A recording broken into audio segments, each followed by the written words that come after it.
बिजेपिनि जयनिं हाबाफारियाव गोबां मानसिफोर जयेन जादों। बिटिपिनिफ्रायबो फैदों आरो इउपिपिएलनिफ्रायबो फैदों आरो अन्यान्य माबानिफ्रायबो फैदों संगठनफोरनिफ्राय। बिथांमोनखौबो आं दिनैनि बे जयनिं हाबाफारियाव साबायखर बावो बिजेपिआव जयनिं खालामफैनायनि थाखाय। दा इयुनावहाय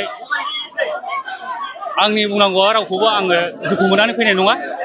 आं बिजेपिखौ मोजां मोनो हिसाबै आं जयेन जादों। बेनोसै, गोजोन्थों। आगोलाव आङो थिफ्राय आनसलिकनि आफादगिरिमोन। दा आं आजिरा मोनबाय, गोबाव जाबाय। दा आङो ओरैनो दंथ'यो हिसाबै दा एक्स एमएलए आं जयेन जाबाय। गोजोन्थों। राजखान्थि दोलो हिसाबै आं बिजेपिखौ गोबां बेकग्राउन्डआव मोजां मोनदों।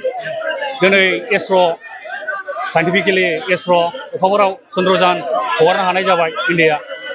आरो मोनसे गोजोनथाव बाथ्राया इन्डिया पाकिस्तान जेब्लानाखि जुद्ध जायो, कामाना पिएम मदिनि कामाना, अमित शाह सारनि कामाना जोबोद गोख्रों। बिनि थाखाय आलदा कान्ट्रिजों जेनाखि कपारेसन जानाय, सोमोन्दो लाखिनाय, बैफोरखौ मोजां मोननानै आङो बिजेपिआव जयेन जानाय जादों।